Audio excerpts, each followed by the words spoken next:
I would like us to start with Prof, and then we will follow with Sis Nongosi, then the practical implementations by Ed Sister and Mr. Go. Are you ready, Prof? Yes, Vice Chair, thank you very much. I'm going to first start off with just painting the context so that people know why we're here and where we are. And then I'm going to briefly present on the health aspects of the the training and the recommendations. So where are we? We're also used to numbers and projections and things. At the moment, essentially, South Africa is in a third wave.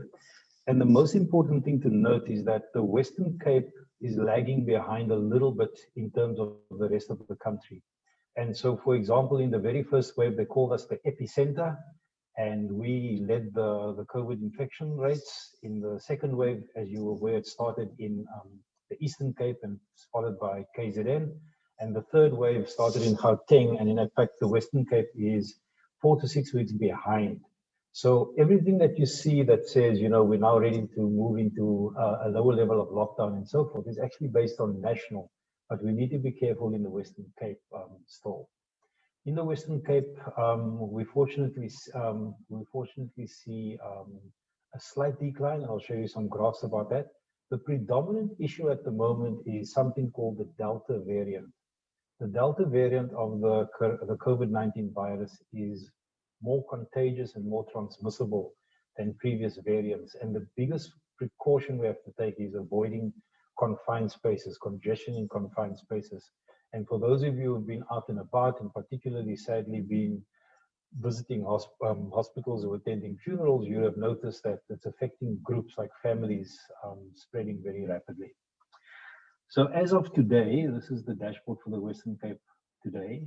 There are 38,271 active cases. And you remember me always talking about the test positivity. For all the tests that are done, we want it to be less than 10%. And the test positivity is now 28.9%. That's a little bit better than a week ago when I reported that it was in the mid-30s. This is a nice overview of where we are in the Cape Metro. So everybody can look at your own sub-district there, wherever you are. You can see the numbers, and unfortunately, in the very far right-hand column, you'll see everything is still in red. In other words, the percentage increase from week to week, the prior 14 days compared to the last 7 days is still not going down significantly, although the increase is less than it was previously. So we are what we call plateauing rather than peaking. We sort of this is what these waves look like. You'll remember that very light blue one at the bottom was the first wave where they said you must flatten the curve, and you can see that curve is very flattened. And then you can see that dark blue wave, how the second wave in December, January hit us with a very high peak. And you can see in the third wave, the numbers are quite high, but not as high as it was in the second wave. And then just to give you a little bit of a visual, these two graphs are the active cases over the whole pandemic since March last year, and you can see the waves there. So you can see on the graph on the left-hand side, which is the whole of the Western Cape, that there is a downward trend in the city of Cape Town, and you can see all the other lesser ones at the bottom. And then if you break down the city of Cape Town, you can see that all the sub-districts are showing a slight downward trend in the last week. So that's encouraging. It means that we're a little bit behind the decline in the wave compared to the rest of the country, but we're certainly getting there now. The prediction has always been that the third wave in the Western Cape will decline in the middle of August, and that certainly seems to be where we are now. There are still significant numbers of people in hospital, and you can see there also a significant number in ICU. In terms of the COVID vaccines, and I think this is important because people are wanting to get information on the vaccine. We've gone through the vaccine hesitancy. We've spoken about that before. Now it's more about how does the vaccine work? Does the vaccine protect against the variant that we have in the Western Cape, and when can I get my vaccine? So the two important answers there are, number one, that the vaccines that are currently available in South Africa, the J&J, which is the Johnson & Johnson single dose, as well as the Pfizer, which is the 2 doses 6 weeks apart, are both effective against the current variants. The second thing is make sure that you're registered. The website is called EVDS, and if you register on the website, you will get a voucher number and you will get a date to go for a vaccine. And it's basically going according to age categories at the moment. And the last thing to remember with a vaccine is that just because you've had the vaccine doesn't mean you can drop all precautions. You can still contract the virus, you can still spread the virus. The vaccine is to protect against severe disease and death, but you can still contract the virus. This is just to show us the reality of where we are on the 3rd of August compared to the beginnings of the preceding 3 months, and you can see there's significant increase in numbers even between July and August, nearly doubling. And sadly, the deaths 7-day moving average that we reported 2 weeks ago was over 500. It's actually gone over 1,000 in the last week. That's for the whole of the Western Cape, not only the metro. The third wave. So remember that in terms of the vaccine, you mustn't go for the vaccine within 30 days of actually having the virus, but you'll be advised about that when you go for your when you go to the site. And the other important thing for our communities and our members is when they ask about, especially with this Delta variant, when somebody's had the COVID-19, they've been diagnosed, and then somebody else in the household has contracted it, that the person who had COVID-19 first isolates for 10 days, and thereafter they don't have to, and they can't contract COVID-19 again in 30 days after their first infection. So people don't have to re-isolate. Listen carefully, you don't have to re-isolate within 30 days if somebody else in your household has caught COVID-19. All right, Vice Chair, so that is the first of what I wanted to share. Can I go straight onto the training? Are you happy with that? Yes, sir. Yes, Prof. Okay, let's go on to the training. So back to share screen, and training is this one. Right, so, all right. So in terms of the training, you will recall that we produced the first training package in middle of last year. We used this branding, so I'm happy to continue with that. And for those who haven't or need to revise, or the new people on the teams, remember that you need to go through this whole package, not the one I'm going to show you now, but the whole package is a full presentation of almost 100 slides and breaks it down in detail. So what I'm going to give you today is just using the same sort of format. And in fact, I'm even using the same numbering, but it's a very condensed, just practical points on the health issues relating to where we are now. But it's not the full training program, but it's the update.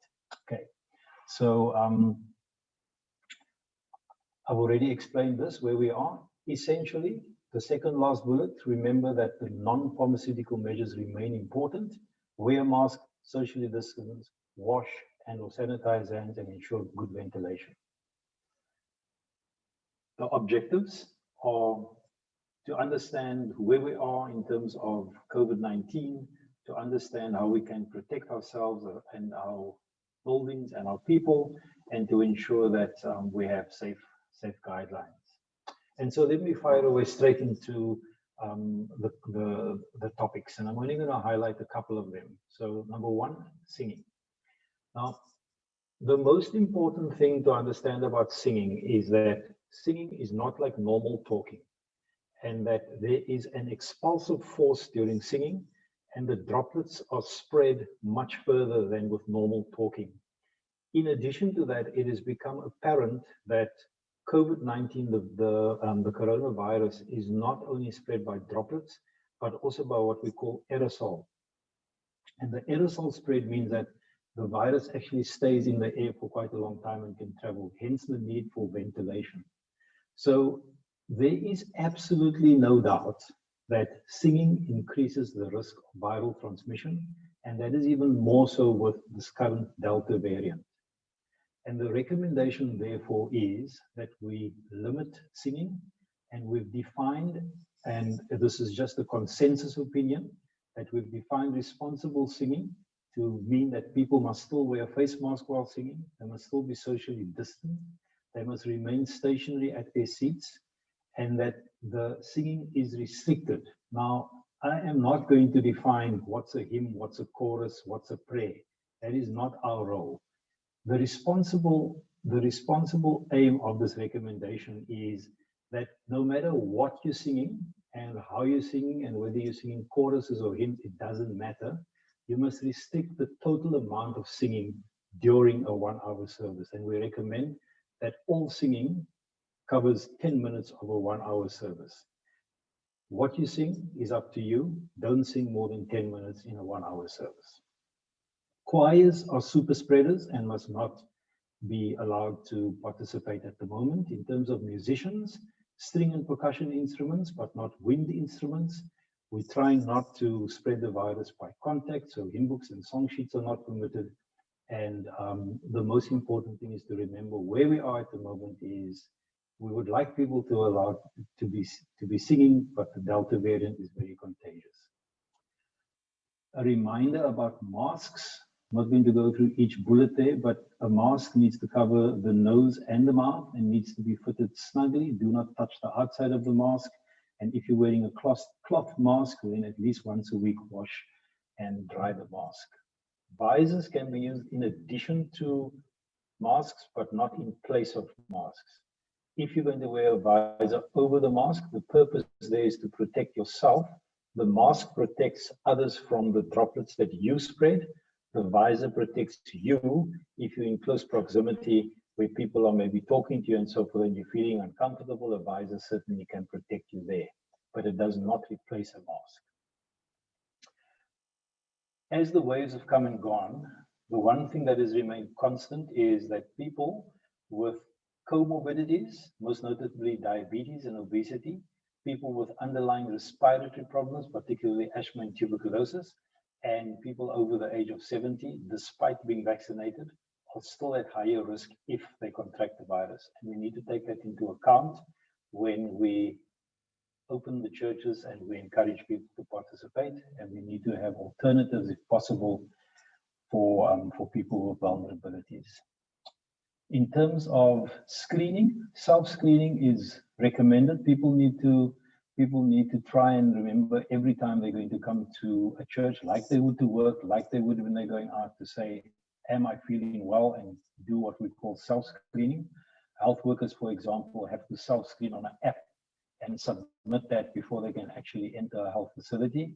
And it could be exactly the same, just to remind people to think that if they're not feeling well, you don't have to diagnose yourself. If you're not feeling well when you get up in the morning, don't go to church. In terms of the symptoms of the new COVID-19 Delta variant, it's changed a little bit and the priority has changed, and you need to take this into account when you're doing your checklists, please. So at the door, you need to change your checklist. The most significant symptom is severe headache, then body pains, they like to refer to that as myalgia, but aches and pains, sore throat, fever, loss of taste, and tiredness, shortness of breath, and diarrhea. So the bottom two are kind of like generic COVID symptoms, but of this current variant, headache, body pain, sore throat, and fever. Please amend your checklists. In terms of Holy Communion, I've only got two things to say in terms of the health protocols. And the one is that we really need to avoid close contact. And if you're going to have a communion procession, then you need to make sure that people are up, if they're one at a time, that they move to the side, that they take the communion, move back, sanitize, and so forth. that is covered in great detail in the formal training package. But I think the experience has been that pre-packed elements offer a safe and acceptable solution. And where you can have people at the door when they sign in, when they do their checklist, pick up their communion, take it to their pew. At the time of the communion, everybody takes it at the same time, leaves their container and thing at their pew. That seems to work well. It also seems to be quite an effective way of everybody sharing in the communion at the same time. And my experience of that has been very good, and certainly the risk of spreading the virus very low. In terms of preaching, once again, the most important thing is the preacher must be screened on entering the church. Preachers must be subject to all the health protocols. And the most important thing is, if we can hear you absolutely perfectly, despite you wearing a mask. Preachers should not take off a mask. People have special conditions, for example, when there's hard of hearing, and we need to make arrangements for that. But in general, if you're using a mic, you're speaking in a church, you should be able to preach with a mask on. If you want to use a perspex shield to put between yourself and the congregation, that is perfectly fine. But the most important thing is to remain stationary and to not interact with the congregation while you are preaching, and then to sanitize the area after you preach. In terms of young people's ministries, again, schools are up and running, and so Sunday schools and youth groups should be 2. In terms of the protocols and the practice, make sure that all the protocols are observed. Make sure, sorry, this slide's still at 100. I didn't update it, my apologies, but 50 at the moment before System Kosi corrects me. And so make sure that all the health protocols are followed. Young people follow them perfectly at school, and there's no reason why they shouldn't follow them in church as well. In terms of funerals, that's going to be covered in more detail by System Kosi and Eddie. The most important thing from the health point of view in terms of funerals is to understand that there is no risk of transmission of COVID-19 if the coffin remains closed at the church. Even if the person died of COVID, there is no risk. As long as the coffin is in the church and the coffin remains closed, that is absolutely fine and safe, and there's absolutely no risk. In terms of contact tracing, this remains exactly the same as before. The most important thing is to have a record of who attended the service, and in case there is a case, to be able to submit these details to the Department of Health so that contact tracing can take place. And this comes from the attendance register that you take at the beginning. And then, just to remind you, our mission, theological, missional, and practical, and to remind you that the training needs to be adapted to local contexts. You need to ask for advice. There's lots of resources available, and use your local society and circuits to be able to engage with the material and maintain our mission of keeping people safe while we worship and engage, and particularly as we open for in-person worship. Thank you.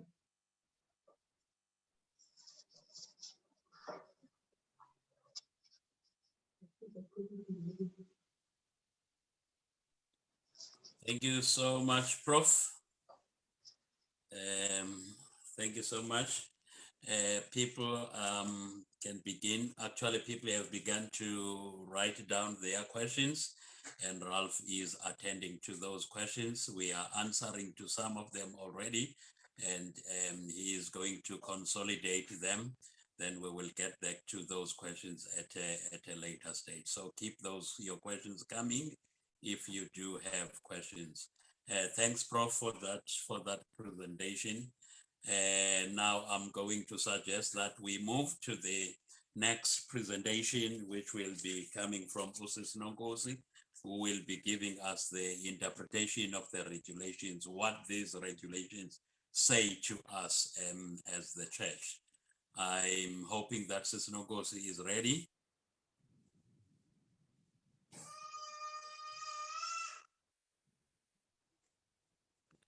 Thank you, ma'am.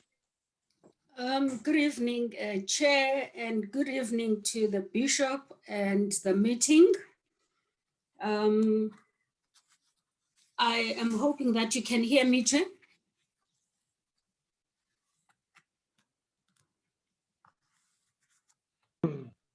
We can hear you, madam. We can hear you, ma'am. Okay, thank you. All right, Prof has just given us reasons as to why we are making these presentations today. If you were listening to him, he is basically telling us that we are experiencing COVID-19, which has been continuing from last year. Now, as a necessary consequence, and in fact, he has explained as to how far we are in terms of progressing or even doing well when it comes to managing this virus. As a necessary consequence, government has then introduced adjusted level 3 of the regulations. Now, what is important for us is to understand what the regulations and level 3 say about us as the church and our meetings. The regulations are allowing religious gatherings to continue.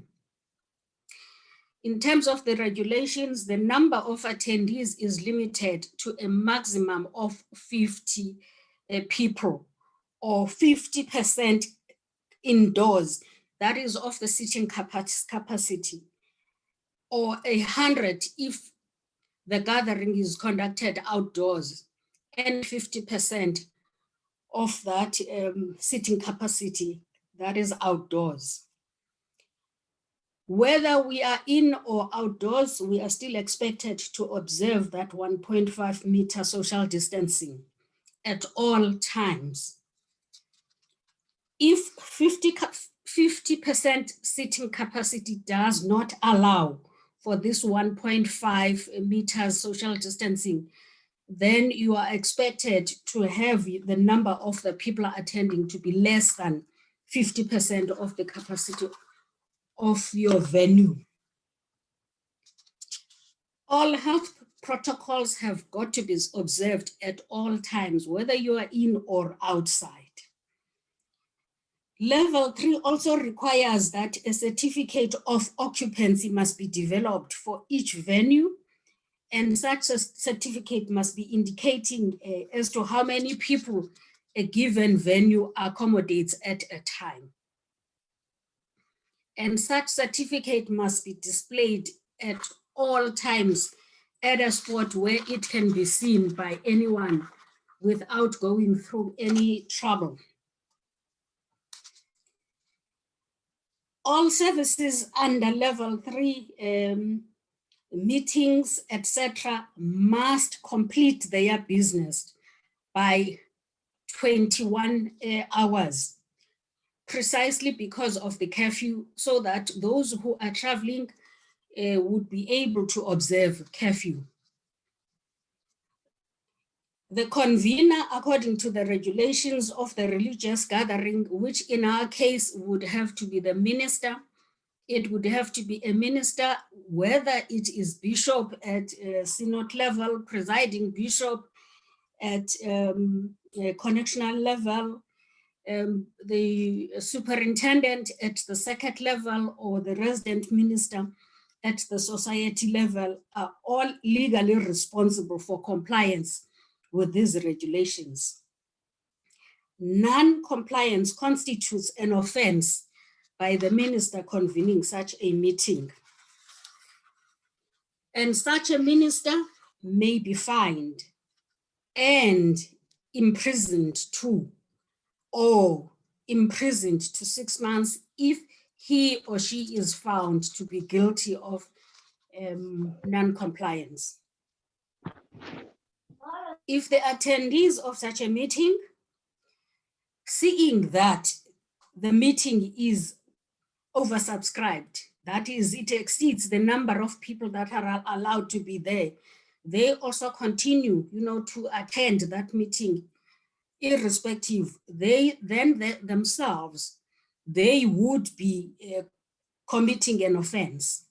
And as individuals, they also could be equally fined and or imprisoned for up to 6 months if found guilty. Now, what do regulations or level 3 say about funerals? Level 3 says only 50 people are allowed at a funeral. That applies whether it's happening with indoors or outdoors. And it's got to be 50 and nothing more. 1.5 social distancing must be observed all the time. And funerals are expected and obligated to take a maximum of 2 hours only. And health protocols must be observed at all times. And the attendance register, which also must happen during church services or other gatherings, is also expected at the funerals. And in particular here, we're talking about funerals that are conducted by our churches. Night vigils are not allowed. After funeral gatherings are not allowed. We know what those are, after tears and all the like.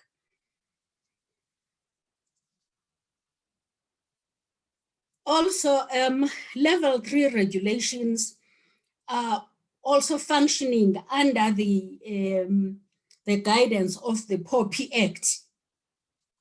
And in particular now, we are looking at the attendance register and the POPI Act. And the POPI Act in full means the Protection of Personal Information Act. So when we say POPI, we means an act that is there to protect people's personal information. This act applies to all personal information that is collected. And therefore, in our case, we would be talking about information collected using our attendance register in our churches. The purpose of this act is intended to make sure that everybody, that is all of us, indeed enjoy our constitutional right to privacy. It also is an act that is passed within the existence of another act, which is called the Promotion of Access to Information Act. And the Promotion of Access to Information Act, which protects the right of people to get the information they require. So we're now operating within the context of these two acts, as well as the regulations. The regulations, on one hand, are saying that we must collect this information. On the other hand, the Protection of Personal Information Act has its own regulations when it comes to us collecting this information. The POPI Act regulates how personal information then must be processed and used. It also provides those whose information has been compromised by the person who collected it with the remedies of how they could proceed.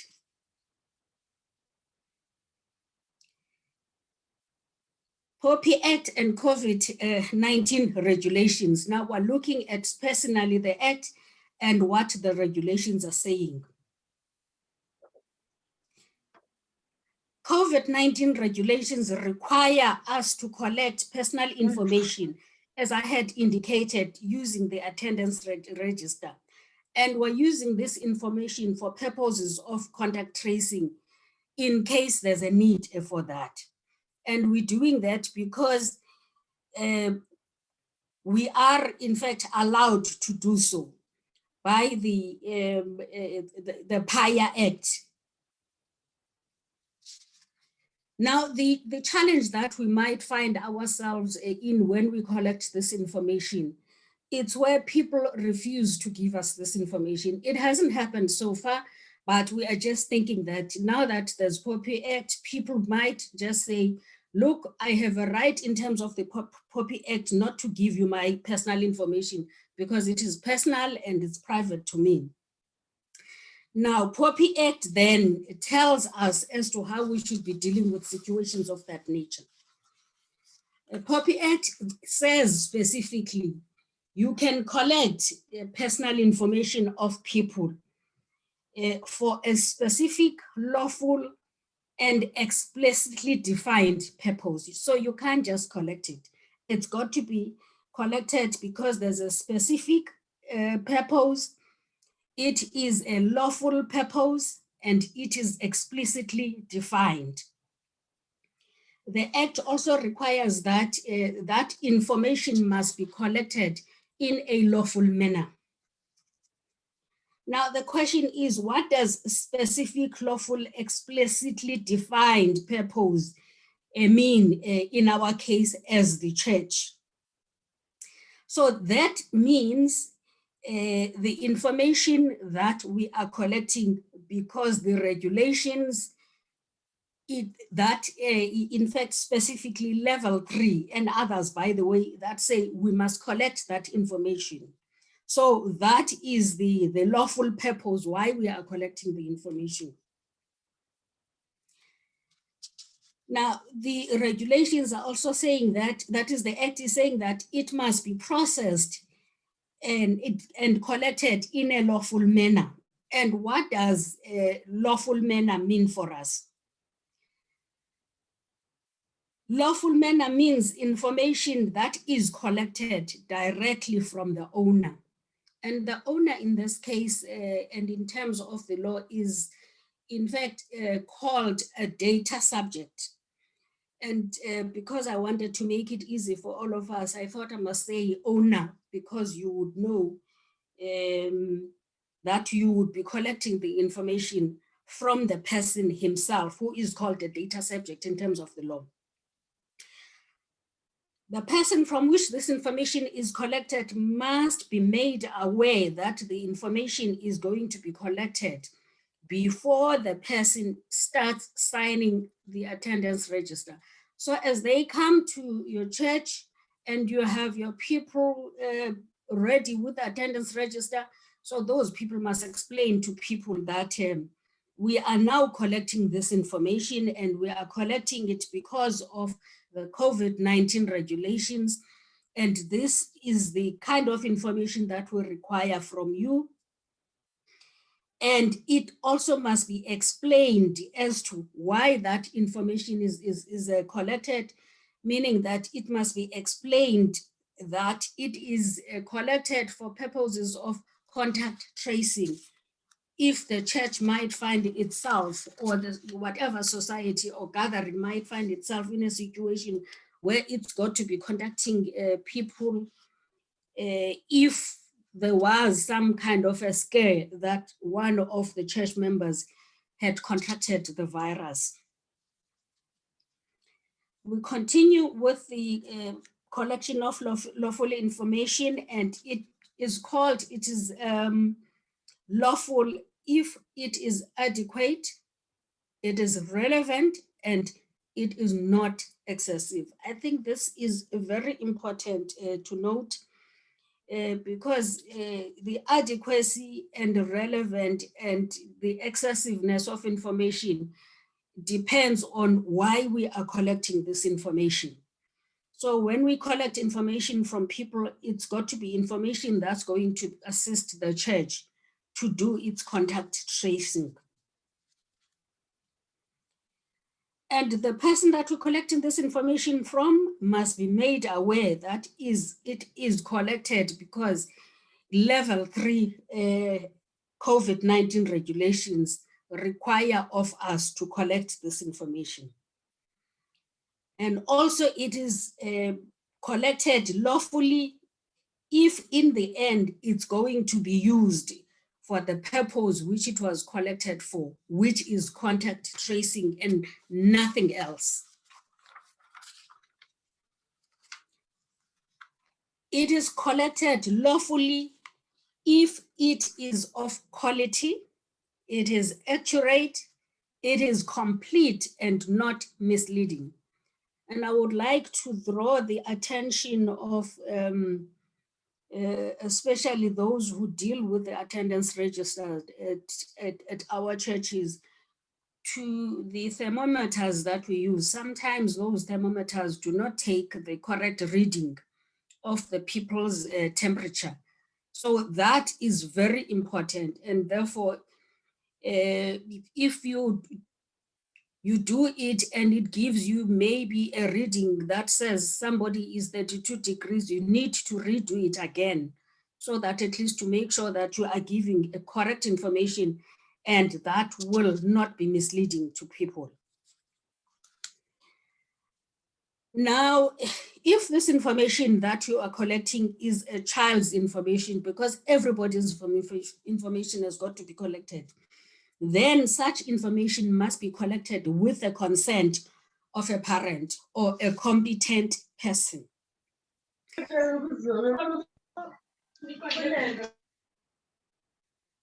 Ministers, the people who would be responsible for those gatherings and therefore called responsible parties, they have a responsibility or a burden to prove that a child's information was collected with a consent of a competent person.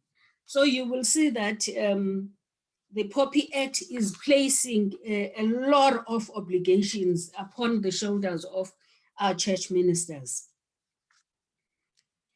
Also, the Act requires that the responsible person, which is the ministers again, must make sure that the information that is secured in a manner that is full of integrity, confidentiality, and also must be so retained or kept. And also they have a responsibility to prevent loss or damage of information collected to unauthorized destruction. That is, if it is destroyed by mistake or anything, then you as the minister have a responsibility for that, or you are expected to account for that. So it's your responsibility to make sure that that information is looked after properly. Churches must prevent unlawful access to such information, meaning that churches or ministers have a responsibility to ensure that people who are not authorized to access this information do not access it. Remember, we are dealing with the people's right to privacy here. And there's a lot that can go wrong if people's information is stolen. People could end up, being married to other people, or banking accounts collected somewhere. So that's why this act was passed, to prevent such mishaps also. The churches also have a responsibility to identify possible risks that could compromise this information, as I've just explained. And they have a responsibility to develop strategies to mitigate such risk. Churches have, again, another obligation to identify dedicated people, people of integrity, to collect and process personal information. And those people are called operators. And such operators must treat such information as confidential and not disclose it or share it with any other person. So you understand why people are in fact, it is said that such people, they have to be people with integrity. The minister must ensure that collection of personal information through these attendance registers complies with all these responsibilities. So now this is the accountability responsibility that is placed upon the ministers when it comes to looking after personal information or private information. The Act also requires the appointment of an information officer And the information officer must be registered with the information regulator before such information officer can assume duty. And the deadline for registration of information officers with the regulator was the 1st of July, because that is the date in which the act came into effect. So that's something that the church needs to think about. And the address is given as to how and where such information officers could be registered with the regulator.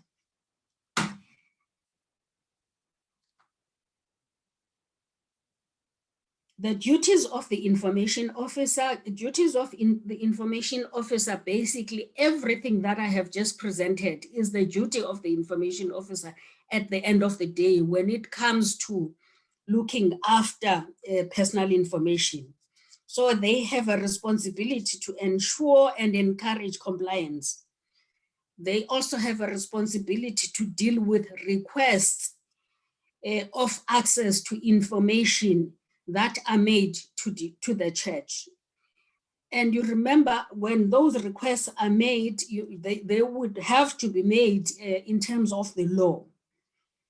And also they have a responsibility to ensure that when they give that information to a third party in a situation where maybe we are required to appear before a magistrate or so, that information is properly presented before the magistrate or even the judge. Now, keeping of personal information, which is basically the safeguarding of the personal information and protecting of people's right to privacy. Churches are expected to destroy, delete, or de-identify collected information as soon as it is reasonably possible after they are no longer authorized to keep that information. I can certainly say, if we were to say tomorrow there's no COVID, then churches would then not be authorized to keep the current information that we are dealing with now. And there is a lot of discussion around how long we keep the information that is given to us on the basis of each gathering or each service. I think that's something that needs to be looked at within the context of it reasonably necessary for what it was collected for, which is now the contact tracing. And the destruction of this information must be done in a manner that it cannot be reconstructed. And if we're talking about hard copies, then it means we need to be having the shredding machines where we can shred it and nobody can try and put it together to be a piece of paper again. And they have to keep it properly and safely as long as I said it is necessary for achieving the purpose for which it was collected. And also for as long as it is necessary for statistical purposes. I don't know if the church at some point might need to give any statistical reports or so.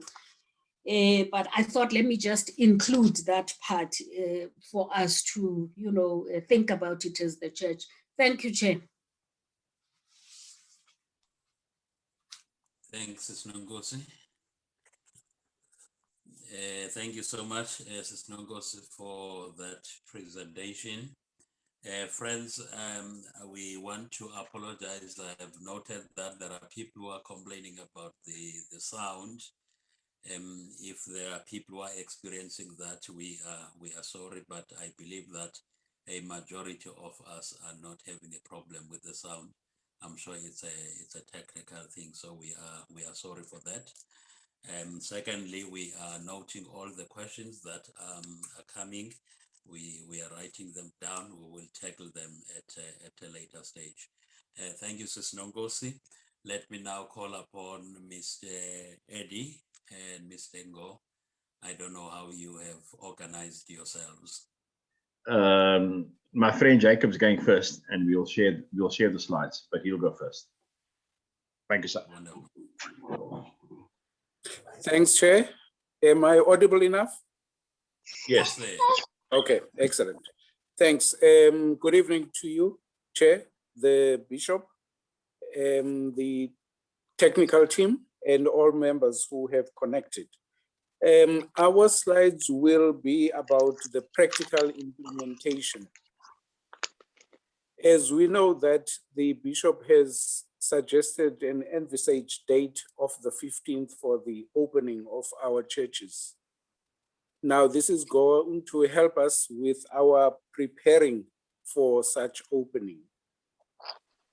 And as we know that between now and the 15th, we would basically need the society stewards to engage with the society COVID teams to ensure that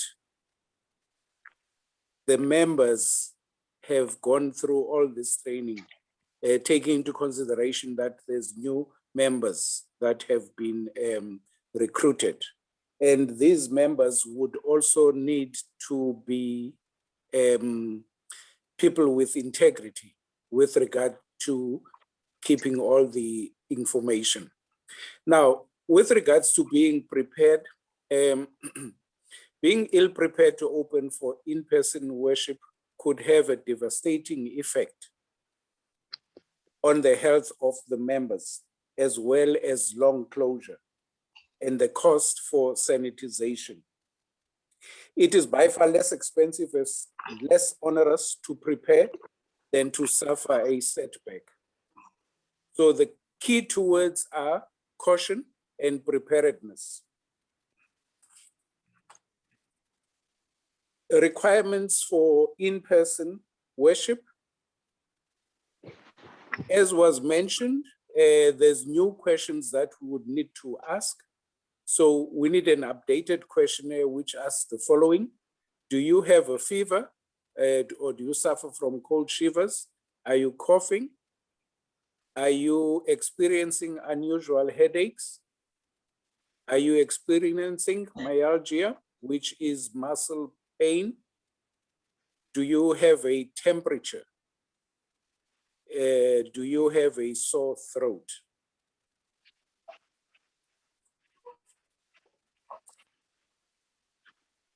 With regards to the registered, with the registers that we will be utilizing, we need to record the person's name, the contact number, alternative contact name, and the number. And please do not record the ID numbers, because some people really feel offended when such are being recorded. And also bearing in mind that this information would also need to be kept in a safe place. People would be much safer if they don't give out their ID numbers. Thanks, Chair. I will hand over to Eddie to do the rest of the slides. Thank you. Good evening, Chair and Bishop and the rest of the team. Thank you, Jacob. A lot of this is, some of this may be repeats, but I think we are wanting to amplify the need for people to hear it. You know, some people may not have heard some of the earlier recordings, and so it's useful for us to repeat some of the things, and particularly around the issue of the POPIO Act. Contact details recorded must be protected at all times, as mentioned before.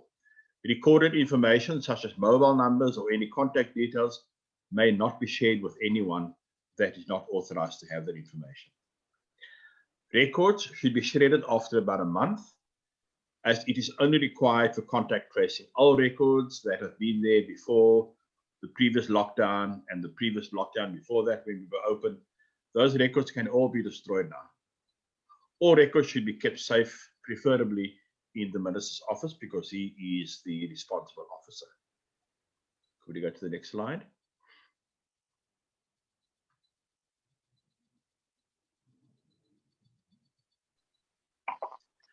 Again, we're talking about funerals. We amplify the need for the numbers game, which is 50 persons at a funeral, including the minister with the appropriate social distancing. The 50% of capacity or 50 persons at a funeral, irrespective of whether it is outside or inside the venue. It can only be 50 people.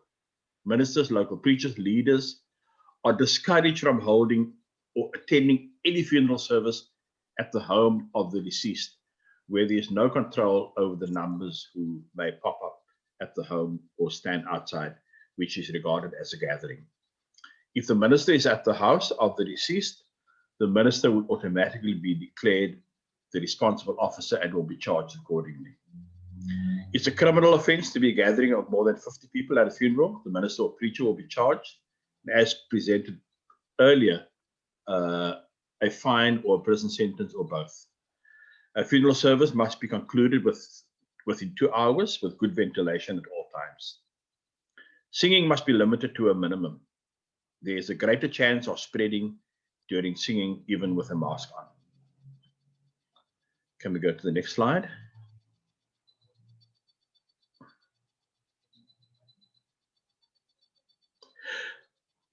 We need to keep people informed at all times. And so it is critical that we put our posters, notices all over the show where it's easily readable and not cluttered up with other posters on a notice board.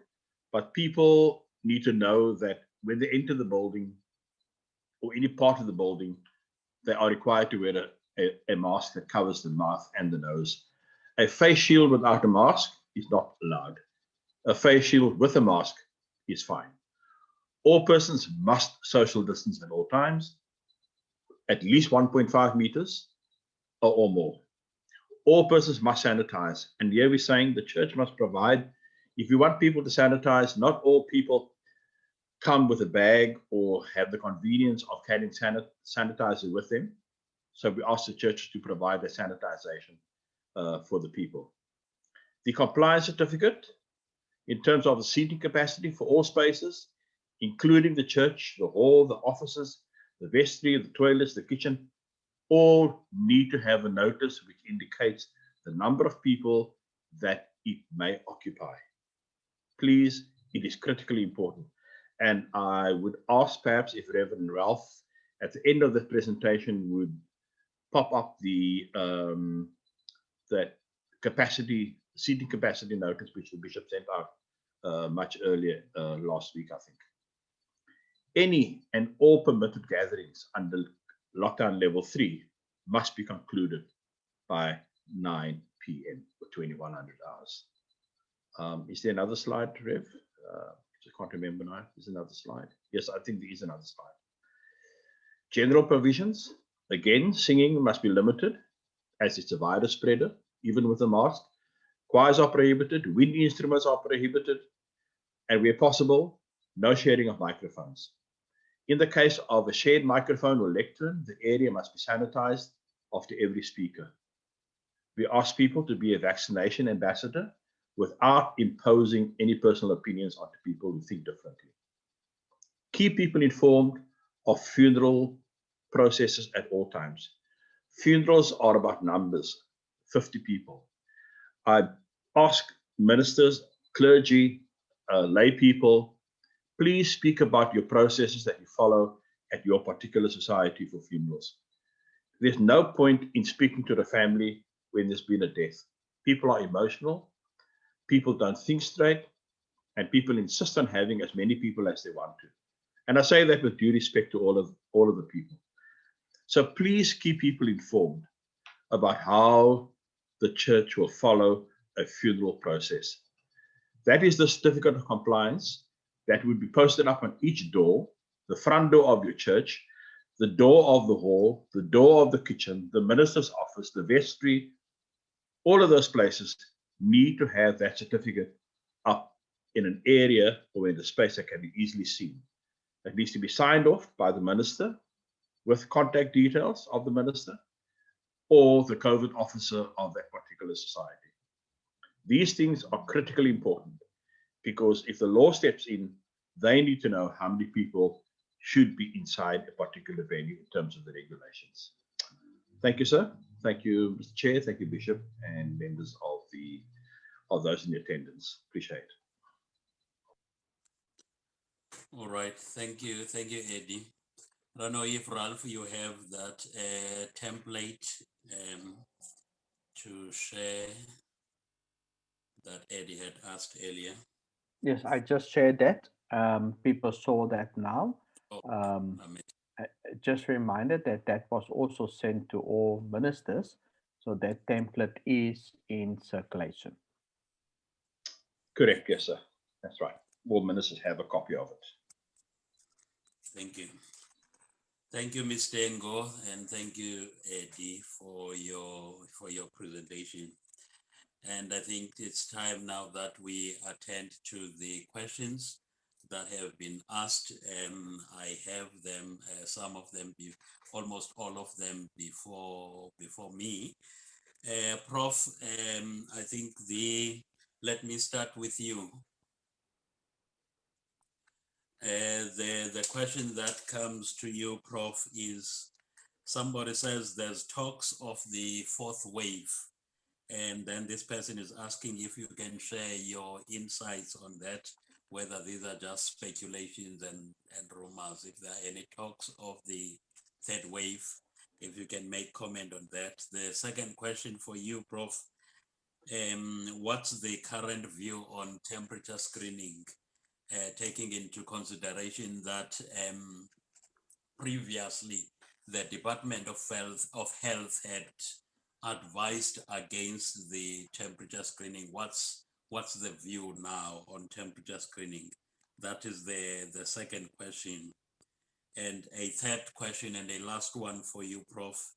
A person asked here, if a member attends church and then after a few days after service, the person tests positive, do we need to ask the church and attendees to isolate? If you can tackle those three questions, Prof. Right. Thanks, Chair. So in terms of the waves, the nature of the coronavirus is that it will come and go in waves. And the experience we learn is from other countries as the waves spread across different parts of the world at different times. So the answer to the question, will we have a fourth wave, is yes, we will, most likely. The question really is, how well will we be prepared? And of course, how many people will be vaccinated by that time to reduce the impact of the fourth wave. So the waves will come and go until the virus basically burns itself out. And because this virus is so contagious and so easily spread because it's a respiratory virus, the waves are not likely to stop. Definitely not after the third wave. Certainly the fourth wave we hope will be less, and after that maybe burn out. So yes, there will be a fourth wave. Second question on the temperature. So the reason that temperature screening was disbanded in certain areas is because people thought that if your temperature is normal, you can't have COVID, which is not the case. So you can have a normal temperature, and remember, you can still be what we call pre-symptomatic, or you can even be asymptomatic and have the virus and spread it.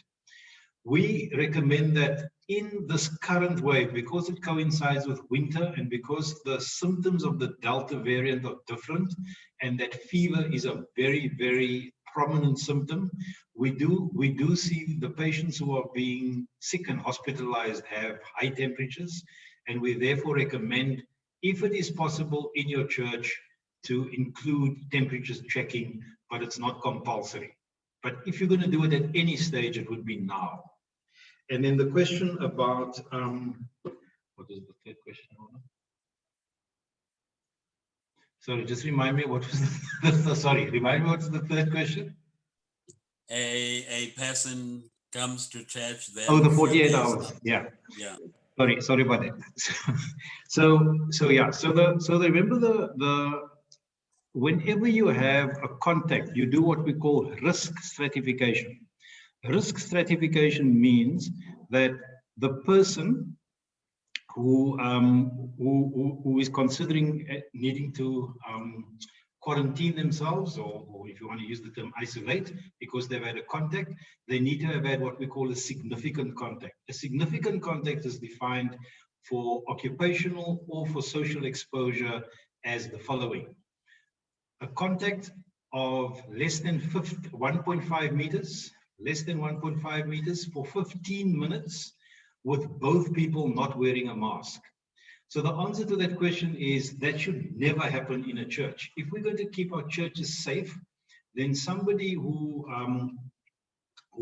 tests positive after they've left the church 48 hours later or whatever, 2 to 3 days, should never have been a risk in the church, and you should never have to isolate, close the church or anything. Your problem is if you have an outbreak in the church and you have active cases of people coming to church, that is when you're at risk, but not in the scenario that you describe. Thanks.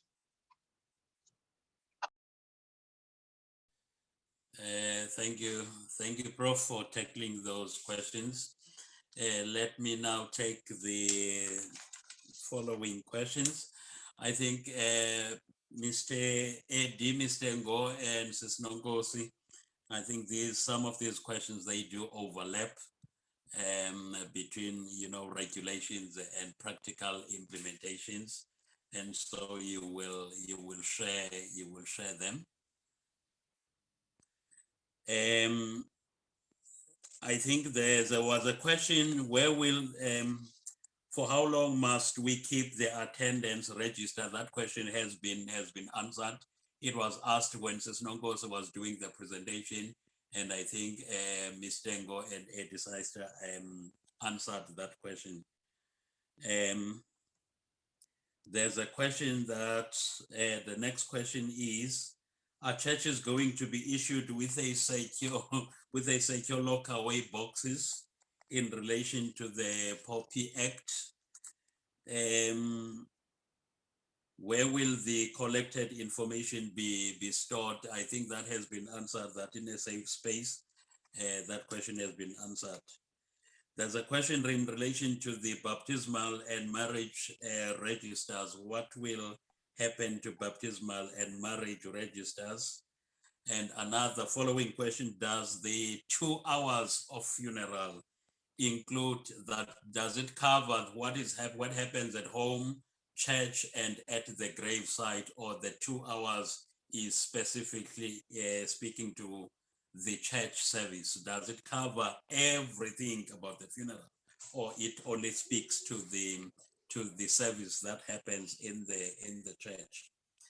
And another question that comes to you: who takes the responsibility of the happenings at church if the minister is on leave?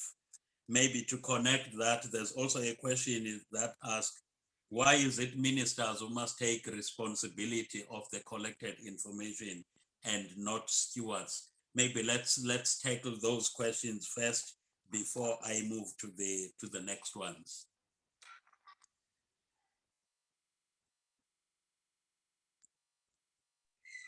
Thanks, Chair. Can I come in on the Yes, issue of on the issue of 2 hours? Remember, we had recommended that ministers and to a lesser extent the local preachers do not go to funerals at their homes. So the 2 hours specifically refers to a funeral held at a church service. So it does not cover the service at the home. Remember, with some other services at home, the coffin can get there at 6 a.m. and the funeral at the church starts at 9 a.m. So the 2 hours would then be from 9 until 11.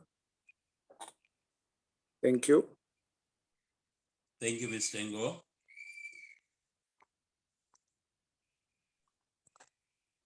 Let me also come in, Chair. Yes. I am looking at the question on whose responsibility it is in the absence of a minister for all these responsibilities that have been referred to, whether on leave or otherwise, it remains the responsibility of the minister.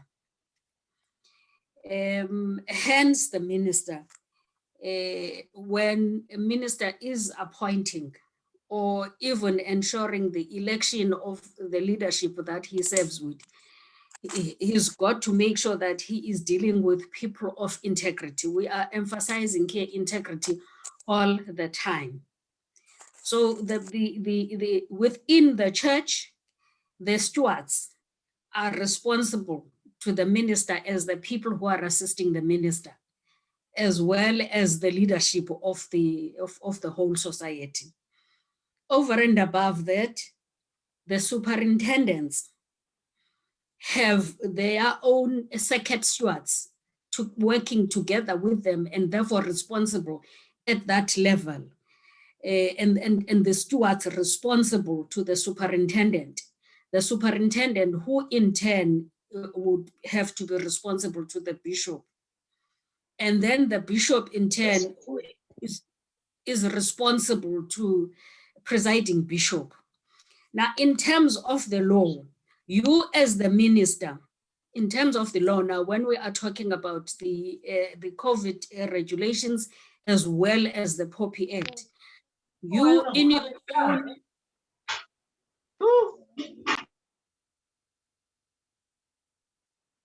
okay, in terms of the law, you in your own responsibility, whether it is the society, whether it is a quarterly consultative meeting, whether it is the synod, you as the minister who has called that meeting, you have a responsibility to ensure that the law is observed, as I have explained. And anyone who assists you is responsible to you as the minister, and you are responsible to the law as a person who has called that gathering. Because the leaders of the society cannot call any meeting or any service or any gathering without having been permitted to do so or authorized to do so by the minister. And therefore, as the minister, you are responsible for all those things in terms of the law. And if you have to be arrested, you are going to be unfortunately arrested, and you are going to have to go and appear before the magistrate for the fact that you had allowed a meeting to be run by irresponsible people if it was conducted or in fact looked after by irresponsible people, because you should have known how your leaders are. Thank you, Chair. Thank you. Thank you, Sis Nogosi. Thanks a lot. How do we work out 50? That has been answered by Sis Nogosi, the question that was asked by Umfundisi Steve Lottering. How do we work out 50% capacity? It has been answered there on the chart. I don't know if Mfundisi or Erasmus wouldn't mind to give clarity on the question that he has asked here. Reverend Erasmus, if you don't mind to speak on the question you have raised here, so that we understand the background of that question.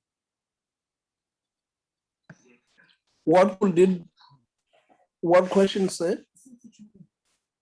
There's a question in relation to baptismal and marriage registers. Oh, thank you, Chair, and good evening to everyone. No, I think the Bishop has responded to that. Oh, I didn't see. Thank you, sir. Yes, thank you. No, that's fine. That's fine. I didn't see that response. Thank you. Thank you, Bishop, for responding to that question. Mr. Chair? Yes, sir. I think there was one question about if you've reached your number and people turn up unexpectedly, do we turn them away? Unfortunately, yes. We have to turn them away if our numbers are full. And I say this with due respect, even if it's the bishop, if we have 50 people in attendance, we may not allow the bishop into the service. Now that's taken it to the extreme because the bishop would understand. But we need to absolutely apply the law, and the law applies to anybody and everybody who turns up to attend a worship service. And this is why we try, where it is practically possible, and we know that it's an issue about data and connectivity and all of those kind of things, but we do try and request that people pre-register so that we have some kind of idea of the numbers that may attend. It does allow for a little bit of leeway. If, say, 30 people register, you got a little bit of leeway for people who turn up who have not registered. But yes, we have to stick to our numbers, unfortunately. True. Thank you, Eddie. The question before me is in relation to children. Are children of all ages allowed to attend services?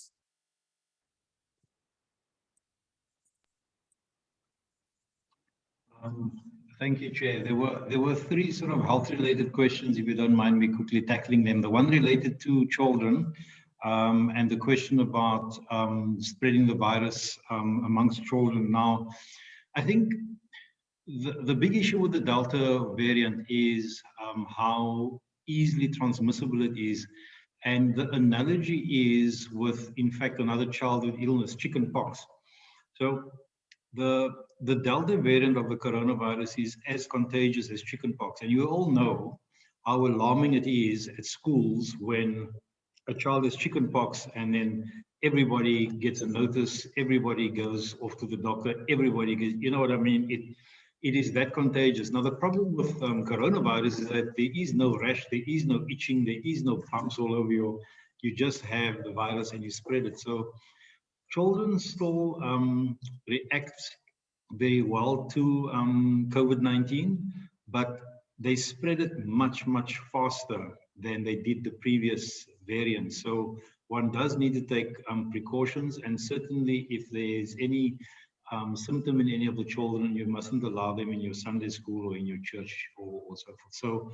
So children definitely spread, and I mean, there have been sad cases of severe illnesses in children as well. So that's one. Number two is this issue about the peak. Now, unfortunately, and the comment was made in the chat that the news today shows that the coastal provinces are in the peak now. And remember, I said at the beginning that we anticipated that in the second half of August we'll be going, we'll be descending.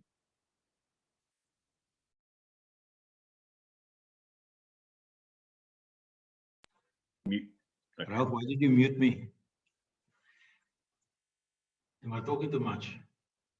So the real decision that people have to make, and hopefully as we conclude, that will fall to the chair of this meeting and to the bishop, is to make final recommendation about exactly what one does in your local area. And there was another question about. Yeah. Okay. For now, let me leave the health ones there, unless there's a specific question you want to ask. Thank you, Chair. Thank you, Prof. I don't know if there are still other questions that we haven't answered. I say a question that comes now. Can we count a family as a unit, or should it be 50 individuals irrespective of family units? Mr. Ngo or Eddie, I'm sure you can tackle that quickly. It is. Just repeat that question, sir. 50, it say, can we count a family as a unit, or should it be 50 individuals irrespective of family units? In my opinion, it's 50 individuals. We can't count the family. We got to count individuals because we're speaking of 50 persons. So, Yes. but non-Corsi maybe want to speak differently, but that's certainly my understanding. Yes. It's not an opinion, Eddie, it is the law. It's the law. Yeah. It's Thank the you. law. To agree that that's what the law says. It's 50 individuals. Yes. Yes, yes, Chair. That's what the law says. The law says it's 50 people. It does not make any reference to families, but to people, numbers of the people. And Correct. Chair, let me also try and speak to a question raised about the vulnerable groups. The question is whether that refers to 60 or 70. In terms of the current regulations, 60s, from 60 up, they are still regarded as vulnerable.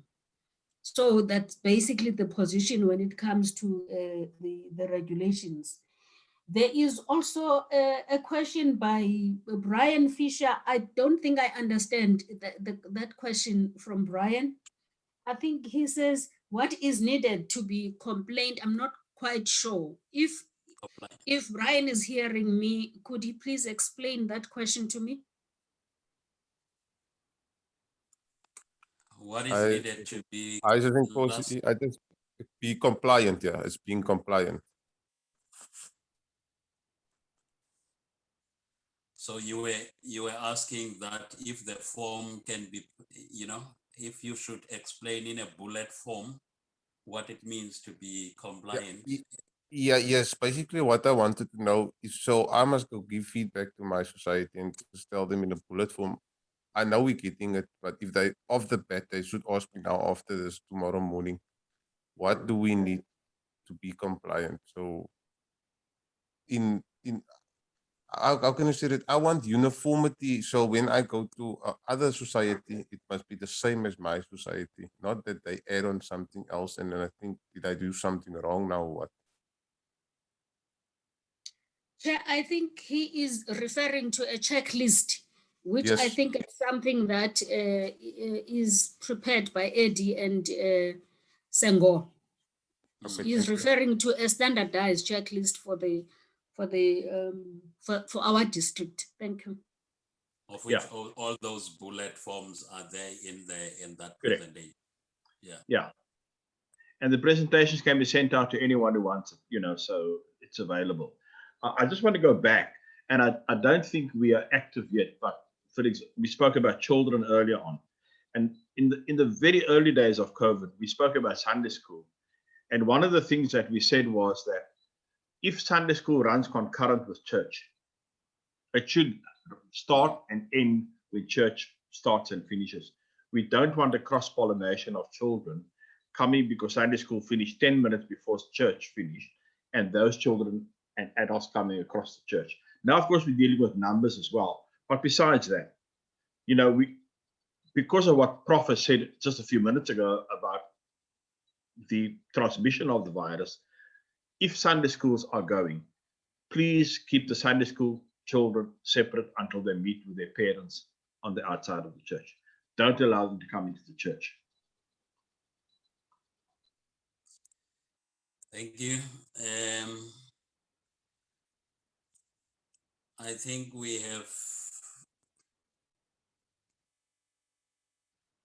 I'm reading what Dave has written here.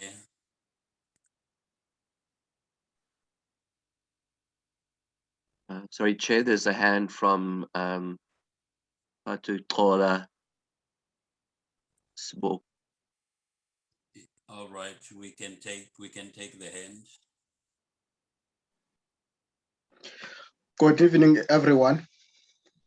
Mfundisi, I just want to check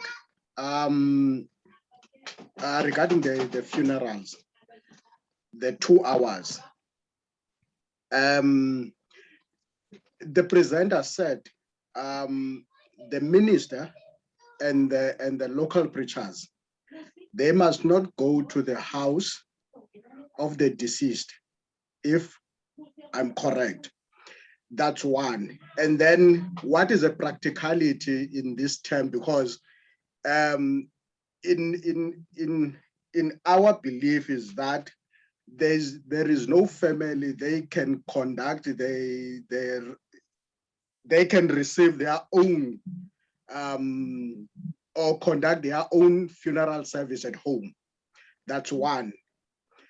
Then number two, I just want to double check in terms of the what called the this say service. If my mind served me well, the church give the clear instructions that the other services or the frill services are attached to the funeral are prohibited up until further notice. But I've noticed that we still conducting those Toteka services. For instance, the body arrived at home at 8 o'clock. The funeral started 9 o'clock. In between, there's that Toteka services. We still, the church is all we zivumelekile na ezo services. That's my two questions. Thank you, sir. Thank you, sir. Mr. Ngosi, I'm sure you can tackle that question. Chair, I'm just thinking that the concern for the local preachers and even church people not officiating such services, and therefore saying the funeral, when it comes to the church, starts in the church. It is precisely because at home, we as the church do not have full control of what is happening there. And therefore, if any minister decides to allow such services to continue, whether conducted by the Women's Mañano or conducted by local preachers, then the minister must know that he or she is risking being arrested. And therefore, I think what we are basically saying here is that until further notice, such services should be suspended. And the only service that should continue under the guidance and the control of the church should be the service or the funeral that would be conducted within the church premises, where the minister will have full control of what is happening and therefore can take full responsibility of what is happening. I think that's what we are basically saying here, Chair. Thank you. I think it's clear, Ms. Ngosi. Thanks for that. I don't know if there's any more questions. I want to believe Mr. Chair, that, I just want to make one comment. There was a comment in the question in the chat about Namaqualand that is currently a super spreader place. Now, again, we've made a recommendation for church to consider not to open before the 15th, but every context must be taken into consideration. Yeah. If Namaqualand is a problem area in terms of the infection rate, then Namaqualand is to decide whether the 15th is the time to open or remain closed until a later date. All they need to do is to inform the bishop of their intentions by that date or beyond that date. Every context needs to be taken. Prof's presentation gives us a very good idea. We know the Northern Cape is not included in that, but Prof's presentation gives us a good idea of what it looks like in terms of the infection rate in particular areas. So if Namaqualand is Reverend Oceani, if Namaqualand is a problem area, then you need to reconsider your position in terms of opening up for services. Thank you, Eddie.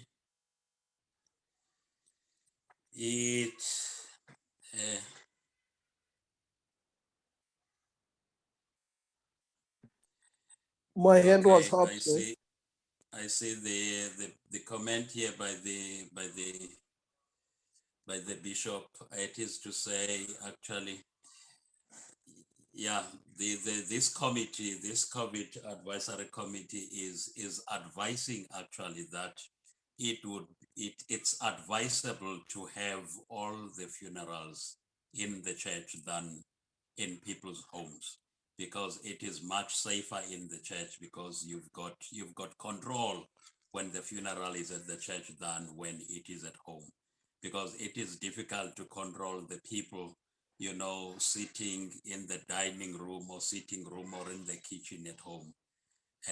As an outsider, you cannot control those people. But if we can try and push, make sure that all the funerals go to our churches, then we won't have more problems. I think that's what the bishop is saying. I think the point is that preference is given for funerals to be in church, as you have more control of numbers and distance. It is hard for a minister to say to a family to leave a room where there is no social distancing, numbers are exceeding. Also, this virus is being driven by close contact of family members. Whole families are being infected. We must advocate for greater safety of our people. Let's try not to look for loopholes, but always seek to live our Wesleyan rule that says, do no harm, do good, and stay in love with God. Thanks, Bishop, for that comment. I think that's what Sis Nogosi was saying. So you got three hands. I think we have tackled all the questions. I don't know if there's a hand, Steve. Yes, there is. Or anything else. There's 4 hands now. Kevin, Four Zondag, hands. Tabugu Erasmus, Lubulelo, and then Rebecca. So those are the 4 hands. Kevin, Erasmus, Mubulelo, and Rebecca. In that order. Yeah, thank you. Just legal advice with the funerals. People are highly emotional around the funerals, and obviously they want to give their deceased or their loved one the best send-off possible. I've had several occasions now where the idea of containing something in a church was met with resistance, and some families decided to do their own services at their homes or whatever the case may be. Now, because the church was approached to do the funeral, and you know, if they want to do something before the service and where we have no jurisdiction over, what would be the legal advice to protect the minister in maybe, for example, writing a letter to the family or reporting it in some place that we are denying any responsibility or not partaking in any form whatsoever at the home before they come to the church, or then leave the church to go do their own thing anyway. People are proving to be defiant and difficult in these times. So my question is, how do we legally cover the minister who at some point is responsible for the funeral? Thank you, Kevin, for that question. The next person.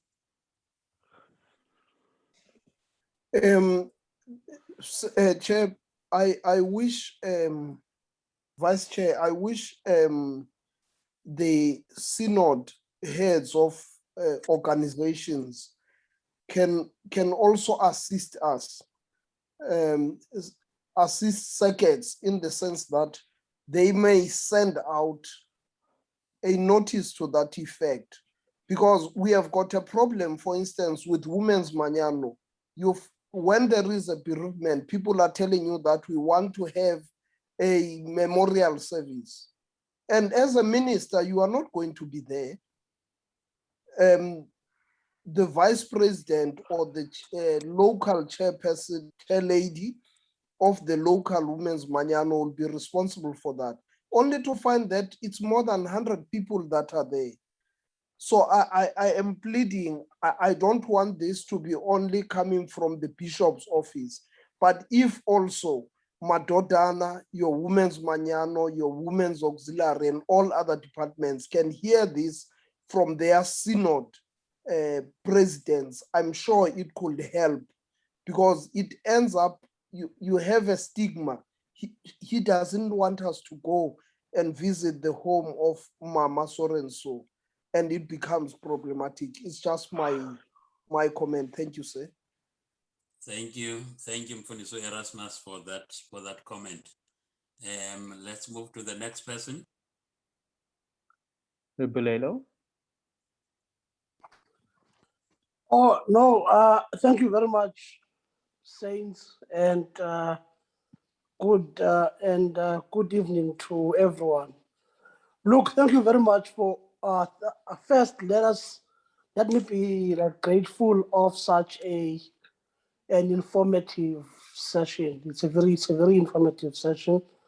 I think I came here with limited info, and now I've gained, and it's quite a shame because COVID has been with us for over a year now. But through this session, I've now kind of gained something. I have two concerns. One, it is the involvement of the stewards. I come from Mandalay, which is in Khayelitsha, and our stewards are very much active and in charge of the church. And I see that lots of stuff is being centered around the minister. In our circuit, the stewards take the center, center stage. That's my first concern. The second concern is that I'm very much concerned also about the alarming rise of our numbers in the synod. And I take note of the statement that said we will not open churches up until after the 15th, with I think it will be next week sometime. I'm not sure whether this workshop it's in preparation to that, or we have faith that by then the numbers would have been dropped or what. Yeah, it was just around those things. And I think this is my observation through the funerals that I've attended. I think we have no standardized or kind of a firm position on this 2-hour service within our churches in terms of funerals. You'll find other churches that they will spend an hour or two at home and still go to the church facility for another 2 hours. As much as we love to praise or to worship or to bury our loved ones, I think if the church or the synod can say all this service from the time when the body arrives until we make our way to the graveyard, that should be 2 hours. I was burying my brother last month in the Eastern Cape, and that was employed that side. And here it is the other way around. I think we need a firm stand with that 2 hours. Thank you very much, Reverend sir. Thank you, Mr. Dwani. The next person, I think it's the last person, Ralph. Yeah, that is Rebecca. Thank you, Chair and the COVID Task Team. I posted my question with regard to the information officer. I wanted to know, will there be some guidelines as to the appointment thereof per society, as well as the training thereof? looking at the time frame of possibly opening on the 15th. And adding to that then is the second question with regard to the consent signed for the children's attendance in the church as to will that consent form be separated from the current questionnaire, or should we include that into the questionnaire of the medical questions? Thank you. Thank you. Mr. Chair, we have one more question, and then I think we can go over to the answers. That is Stephen Lottery. Hi, Steve. Thank you. So sorry, I was just raising two issues that were still unresolved from the chat group. Just wanting to highlight. The first was around, and maybe this is what Rebecca was referring to as well, around excluding children from worship. And obviously I can't speak on behalf of the Synod or the advisory committee, but I do believe that our deeply founded understanding is that we do not exclude anybody from worship. And, so I would think that we would be very wary of excluding people. I know we've spoken in the past and we've mentioned it tonight that, whilst there are some that are more vulnerable, we would never exclude them. We would advise people not to attend in person if they're at risk, but we would never exclude anybody. But maybe just, that's my take. If anybody else wants to add from the team wants to add on that. But surely we cannot, particularly with our emphasis on youth and children at the moment, we can't exclude children simply because of their age. And then the second issue that was raised in the comments was around the issue of the coffin being in the church and being at home. And just to again, and Prof. Petro would probably want to jump in here, but I remember Prof. Petro's words very clearly on this, that this is an airborne virus. This is a respiratory virus. And to put it bluntly, dead people don't breathe. So that was the words of Prof. Petro, if I remember correctly. So coffins, are allowed in the church, as far as I understand. These are recommendations we've had up until now.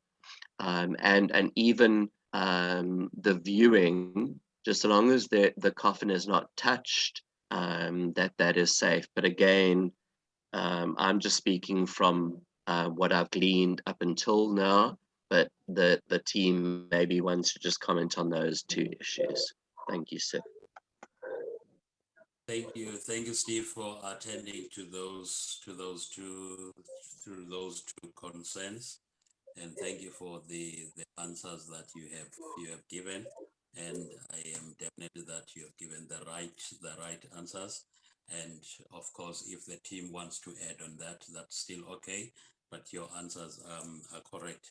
I think then let's tackle the questions before us. There was a question around how do we legally protect the minister in relation to the funerals and people who actually would like to, not to take the advice of a minister and do as they wish. I don't know if there's any advice on that, any wisdom on that, as Nongosi and Mr. Saister and Mr. Ngo. Chair, on that, I could first say the Act speaks of the organizer of a gathering. I think that should be our point of departure. So who has organized this meeting? I think my answer is also going to be touching on the question raised on memorial services and Oxoxeka and the like, Chair. What we need to appreciate is that we are living in abnormal times. This virus has put us in a situation where we live in abnormal times. And therefore, abnormal times would definitely call for business unusual. It's not anything that we would want to happen, but it is something that is being dictated to all of us by the virus that is out there. It's been happening. The normal forms of worshiping, we have kind of, moved away from them as a result of this virus since last year. And such ways should continue even in any other, gathering that is related to church. So we need to appreciate that we are now finding ourselves where we've got to be doing things differently in the manner or in the ways that we've never done them before. We've never closed churches before, but churches are closed now. So that applies to any other related gathering, be it a memorial service, be it uxoxeka or so. And what we need to appreciate with those gatherings is the fact that they were happening under the authority of the minister, the resident minister of that particular society. And even when things were normal, they had to happen within the confines of the book of order. That everything had to happen within the confines of that book.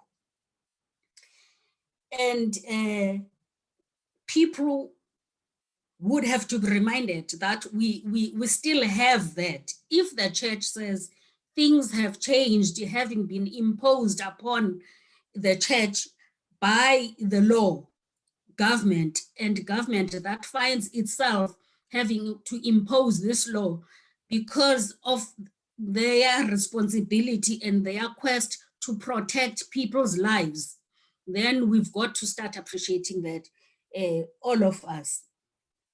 And therefore, churches need to continue even when they are making announcements. The stewards in the churches themselves, they need to continue saying these things to people. And it's got to be made clear to our organizations. It's got to be made clear to our organizations and their presidents that this is how life is, and it has not been chosen by any one of us. And they've got to be made to appreciate the fact that the ministers have been given this responsibility by the law. And if anybody breaks this law, whether the minister is there or not there, the minister at the end of the day is the one who is going to be arrested. I think that one has got to be made very clear to people. And it might be that even societies or circuits themselves need to have trainings of this nature where people are trained that this is what is expected of a behavior of a person who sees her or himself as the member of the Methodist Church in particular. I think let me leave it at that, Chair. Thank you. Thank you, Sis Nongosi. I think Rebecca asked a question in relation to the information or training. I can't remember the exact words of the question, but I don't know if I'm correct if I say, Rebecca, this training that we have done just now, we will send the information to all the circuits so that you can conduct your own training in your circuit and societies. So you will get these guidelines in terms of getting the compliance officers and in training the people that you will need to be part of the COVID task team. Chair, I'm sorry. Yes, I'm yes, sorry. Before you proceed, there was a beautiful comment here about the inclusion of children in worship. That's indeed the case, Chair. And I believe that at some point we had advised that if the numbers are more than 50 or 50% capacity, then people could have separate services for those people instead of putting them together in one service.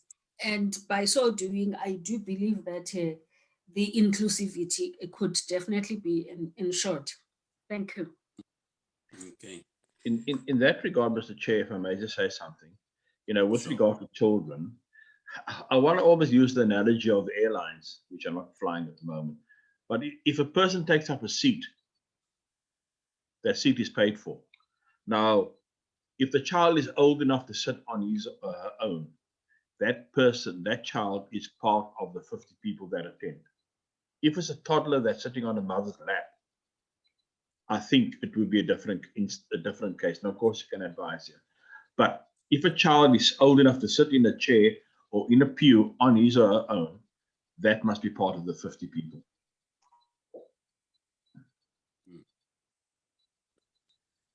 Thanks, Eddie. I think I saw just a last question that came now. I'm just trying to open the chat box. Is there a possibility that all compliance officers can be appointed in writing?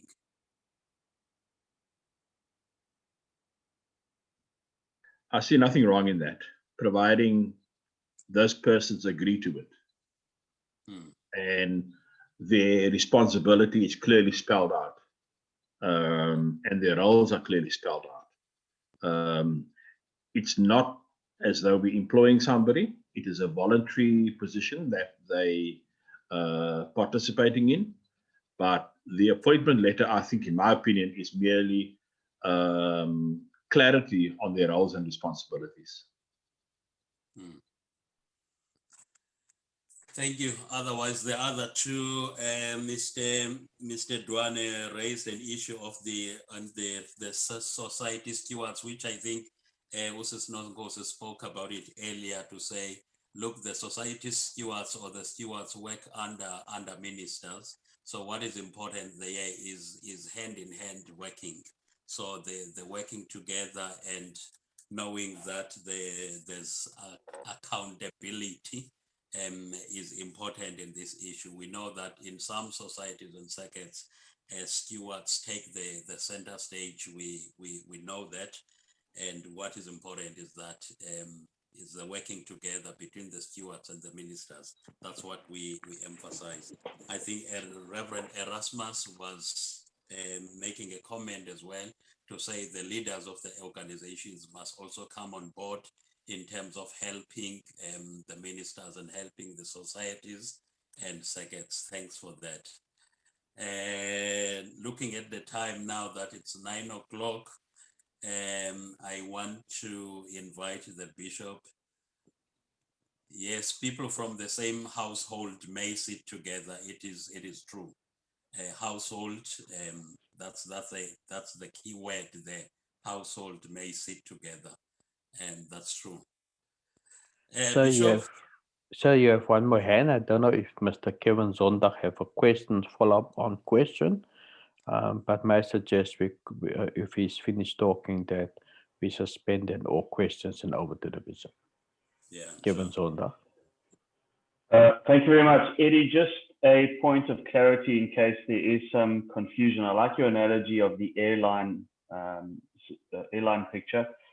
The point of clarity would be just to say that when a service happens, it's 50 people max, irrespective of the adult church meeting and the Sunday school meeting in a different building the next door.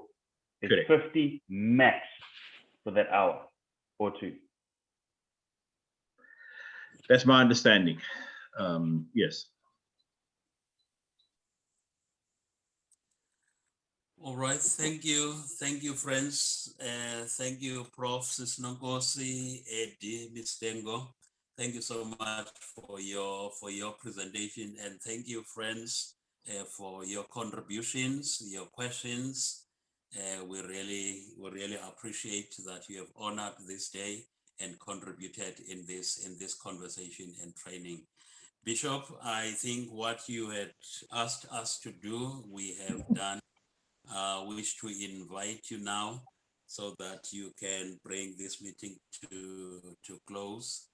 I'm sure you have the final remarks that you want to make before you could take this meeting to close. Yes, indeed. Thank you. I want to say this has been a wonderful evening. We have consistently, our numbers have dropped slightly, but there was a point at which we were almost 250, I think 244 I saw at some point. And I noticed in some there were households, so there were 2 and 3 people. So I think this has really been great. I want to say thank you to the team, your expertise. You will see I chip in every now and then, simply because I've been listening to what you've been saying, and simply because some of this relates to what is the church saying. But I think we've got the most amazing team. And my thinking all along, the questions are helpful, but sometimes not just around here, but people in the pews often, or in our churches, are looking for loopholes. And I'm asking us again, please don't look for loopholes, because we can spend a lot of time around, well, if it's a body, if it's somebody outside, inside. The principle is safety for people. And that's where you've got to follow your head and your heart. Where we know, don't squeeze the extra person in. Don't do what's not needed. Seek at all times to do the safest thing. Maybe just the one comment, because the question is asked, will the Synod office tell us we may or may not open? I want to say to you, you will have noticed the letter in this regard was to follow, to say the advisory team has advised us from about middle of August.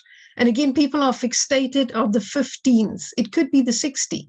I'm very aware, and I'll say this publicly, a church this Sunday had a drive-by service because they were ready. They didn't meet inside. There are some who are already having meetings. The point of the middle August gave people a little more time for that peak to be reached and move beyond. I have no doubt in my mind that there will be churches that will not open until September and even October.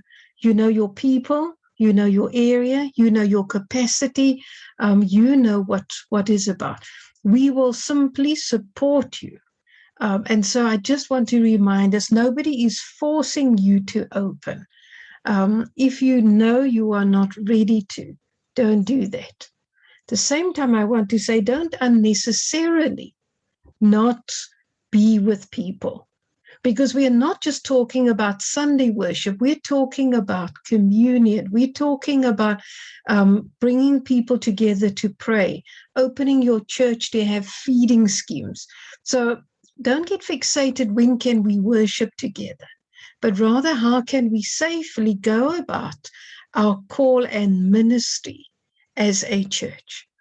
Because whether or not the doors are closed for a public worship service and children or not, we could be running things Monday to Sunday, every single day. And I hope we are finding a way in which we can live with the virus and minister to people in the safest way possible. That's what this is about. So our team has gone to extraordinary lengths. Like the Government Gazette, they cannot answer every single question. They can't be at every funeral. They can't be, telling you at every point, this was right, that was wrong. It really is a team effort under the guidance of yourselves. That's why we're training you, ministers, superintendents. Remember, your final authority in a circuit lies with your circuit quarterly meeting. That's where you would report your compliance officers, where you would report your various things. It resides in your quarterly meeting. And so just know nothing has changed. We've tried to help you with understanding the regulations. But by last year, August and November, we gave you the guidelines how to do this in your circuits, how to be appointing, how to be checking what societies will be open and so forth. Nothing has changed. Please go back to those letters and the ministers will know them. They are regularly updated as well. So enjoy. Let's find a way in which we can minister. Our people need us. And I think the more we can responsibly do what's called for us, the more I believe we would be able to truly live the Wesleyan principle. Do good, do no harm, and stay in love with Jesus. Use Jesus as the guiding principle. God's grace, God's justice to guide you in all these things. So blessings to each one of you. That was a sermon on its own. Because we don't have all your emails, the way we will do that, all presidents of organizations, Synod, all superintendents, all ministers will get this presentation. We will ensure within the next day or two, because it'll be recorded, it will be sent. Hound your superintendent, your ministers, to get that so that you can share that as widely as possible. It will be both that which was presented on paper, we say on the screen, as well as the whole recording. Recording is very difficult to look at. We understand to sit 2 hours later, but take it and use it. Train your COVID teams, train your local preachers. Use these as your building blocks to train an effective, responsible group of people. So blessings all. Thank you for having been with us. Shall we ask God's blessing this evening as we go our separate ways? Shall we pray? And so we thank you, loving God, that you have called us to be a people who love you and a people who love one another. And so, loving God, we simply want to commit ourselves to you again as we lead the people of God, as we seek your will in all these things. Thank you for those who have given so much of themselves in order to help us to grow and best minister in this time. Pray for each person around this room, many of whom are carrying deep wounds and deep hurts. May you be present with each one of us in our homes, in our hearts, in those places that we are called to minister to. And so we commit ourselves fully to you in the name of Christ. And so now may the grace of our Lord Jesus Christ, the love of God, and the fellowship of the Holy Spirit be with us all, now and forevermore. Amen. Thank you, Bishop. Amen.